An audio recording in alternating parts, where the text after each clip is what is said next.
Decode the world unfiltered.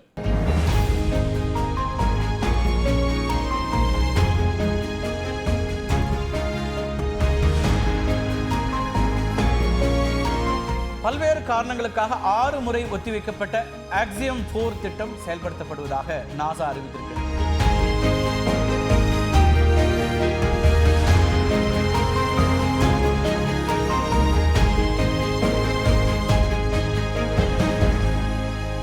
பல்வேறு காரணங்களுக்காக 6 முறை ஒத்திவைக்கப்பட்ட ஆக்சியம் 4 திட்டம் நாளை செயல்படுத்தப்படுவதாக நாசா அறிவித்திருக்கு. அதாவது அமெரிக்காவினுடைய நேரப்படி ஜூன் 25ஆம் தேதி அதிகாலையில் இந்த திட்டம் செயல்படுத்தப்படும் அப்படின்னு சொல்லப்பட்டிருக்கு.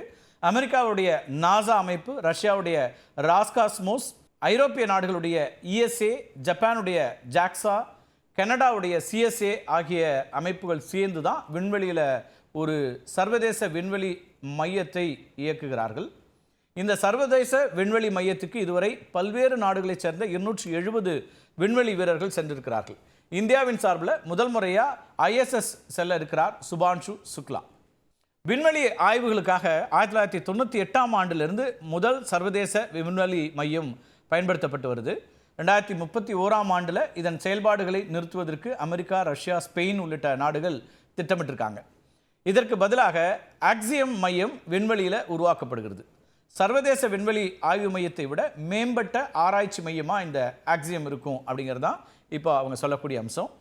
விண்வெளியில் அமைக்கப்படக்கூடிய இந்த மையத்தின் கட்டுமான பணிகளுக்காக ஒவ்வொரு பொருட்களும் பூமியிலிருந்து தான் எடுத்து செல்லப்பட்டு சர்வதேச விண்வெளி மையத்தில் பொருத்தப்படுகின்றன.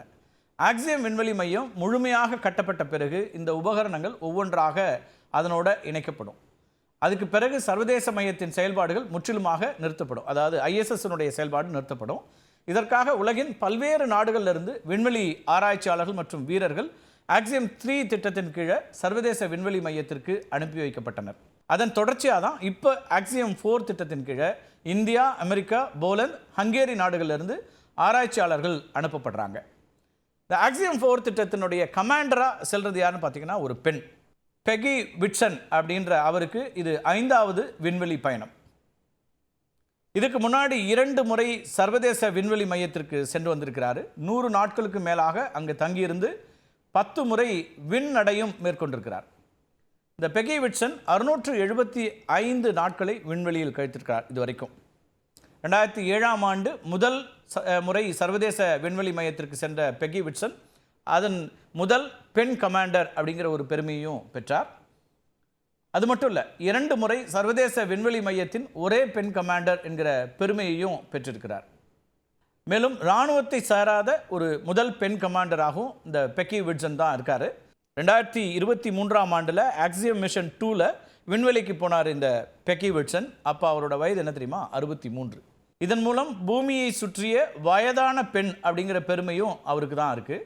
ஆக்சியம் 4 திட்டத்தில் பயணம் மேற்கொள்ளக்கூடிய மற்றொரு நபர் போலந்து நாட்டை சார்ந்த ஸ்லாவோஸ் மிஷன் ஸ்பெஷலிஸ்டாக செயல்பட இருக்கிறார். இவர் 1978ஆம் ஆண்டுக்கு பிறகு விண்வெளி பயணம் மேற்கொள்ளக்கூடிய முதல் போலந்து நாட்டவர் அப்படிங்கிற பெருமை இவருக்கு இருக்குது. இக்னிஸ் அப்படின்னு அழைக்கப்படும் போலந்தின் விண்வெளி ஆராய்ச்சி மையத்தில் பணியாற்றி வரக்கூடிய ஒருவர். ஐரோப்பிய நாடுகளுடைய விண்வெளி ஆராய்ச்சி மையமான இஎஸ்ஏ மூலமாக ஆக்சியம் 4 திட்டத்திற்கு தேர்வு செய்யப்பட்டிருக்கிறாரு. 25,000 பேர் பங்கேற்ற மிக கடுமையான போட்டியில் 2022ஆம் ஆண்டு தேர்வு செய்யப்பட்டார் இவர். மனித ஆரோக்கியத்தில் நுண் ஈர்ப்பு விசையினுடைய விளைவுகள், விண்வெளியில் செயற்கை நுண்ணறிவின் பயன்பாடு, விண்வெளி வீரர்கள் மீது தனிமை மற்றும் நுண்ணீர்ப்பு விசையின் உளவியல் தாக்கம், இதெல்லாம் குறித்து ஒரு ஆய்வுகளை மேற்கொள்ள இருக்கிறார். ஆக்சியம் 4 திட்டத்தில் மற்றொரு மிஷன் ஸ்பெஷலிஸ்டாக ஹங்கேரியை சேர்ந்த திபோர் கபு இணைகிறார். சர்வதேச விண்வெளி மையத்திற்கு செல்லக்கூடிய முதல் ஹங்கேரியன் இவர்.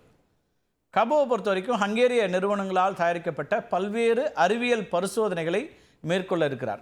இந்த சோதனைகள் அறிவியல் தொழில்நுட்ப வளர்ச்சியை முன்னேற்றுவதற்கும் ஹங்கேரிய பொருளாதாரத்திற்கு பங்களிப்பதற்கும் மிக முக்கியமானவை அப்படின்னு பார்க்கப்படுது. இந்த பயணத்தில் தான் இந்தியாவை சார்ந்த சுக்லா குரூப் கேப்டனாக பணியாற்ற இருக்கிறார்.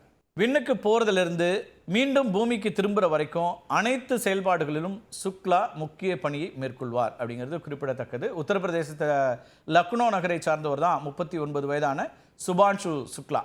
2006ஆம் ஆண்டு இந்திய விமானப்படையில் இணைந்தவர். ஃபைட்டர் ஜெட் விமானியான சுக்லா 2000 மணி நேரம் வானில் பறந்த அனுபவமும் கொண்டிருக்கிறார்.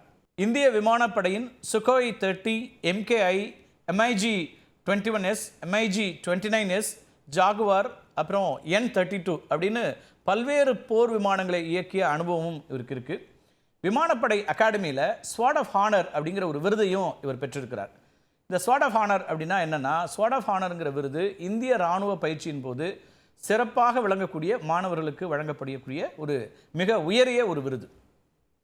இந்திய விண்வெளி ஆராய்ச்சி மையத்தின் சார்பில் விண்வெளிக்கு மனிதர்களை அனுப்பக்கூடிய ககன்யான் திட்டத்தில் தேர்ந்தெடுக்கப்பட்ட 4 விண்வெளி வீரர்களை சுக்லாவும் ஒருத்தர். ககன்யான் திட்டத்திற்காக ரஷ்யாவிற்கு சென்று அங்கு பயிற்சிகளை மேற்கொண்டிருக்கிறார். சோயுஸ் விண்கலத்தின் மூலமாக சோவியத் யூனியன் உதவியோடு 1984ஆம் ஆண்டு ராகேஷ் சர்மா முதல் முறையாக விண்ணுக்கு சென்றார்.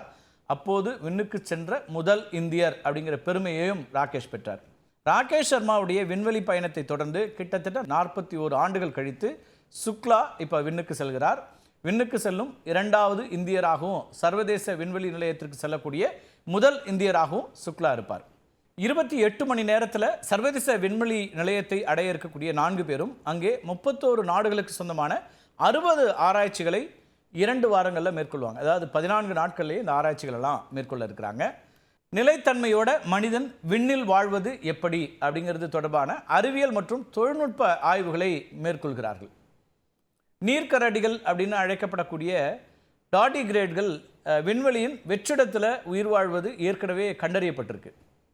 இந்த சிறிய உயிரினங்கள் டன் எனப்படும் செயலற்ற கிரிப்டோபயாட்டிக் நிலைக்குள்ள நுழையும் திறன் பெற்றவை.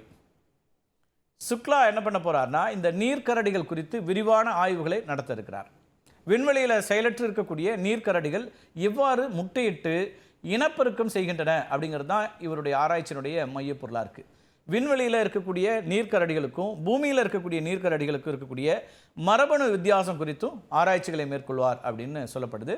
நுண்பாசிகள் எவ்வாறு பூஜ்ய புவியீர்ப்பு விசையில் பரிணாமிக்கின்றன என்பதையும் சுக்லாவுடைய ஆராய்ச்சிங்கிறது முடிவு செய்யும். இந்த ஆராய்ச்சி வெற்றி பெற்றால் நீண்டகால விண்வெளி திட்டங்களில் உணவு பற்றாக்குறைக்கு ஒரு தீர்வு ஏற்படக்கூடியதாக அமையலாம்.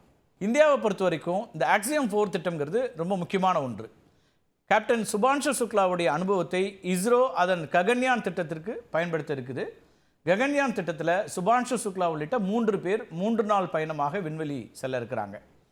சர்வதேச விண்வெளி நிலையத்தைப் போலவே பூமியின் சுற்றுவட்ட பாதையில் 400 கிலோமீட்டர் தொலைவில் பாரதிய ஆந்தரிக்ஷ் அப்படிங்கிற ஒரு நிலையத்தை உருவாக்குவதற்காக இஸ்ரோ ஒரு திட்டத்தை வச்சிருக்குது. இதற்கும் ஆக்சியம் 4 திட்டம் பெரும் உதவிகரமாக இருக்கும் அப்படின்னு எதிர்பார்க்கப்படுது. எனவே இந்த திட்டம் வெற்றிகரமாக இருப்பதும் அதில் சுபான்ஷு சுக்லாவுடைய ஆராய்ச்சிகளில் கிடைக்க போகிற வெற்றியும் ஒரு முக்கியமான ஒரு திருப்பத்தை உண்டாக்கக்கூடியதாக இருக்கலாம். விண்வெளி ஆய்வில் மிக முக்கியமானதாக பார்க்கப்படுது. உலக அளவில் மட்டும் இல்லை, இந்தியாவுக்கும் ககன்யான் திட்டத்துக்கும் கூட ரொம்ப முக்கியமான ஒரு பயணமாக இது பார்க்கப்படுகிறது. மீண்டும் ஒரு காணொலியில் சந்திக்கலாம் நண்பர்களே. நன்றி, வணக்கம்.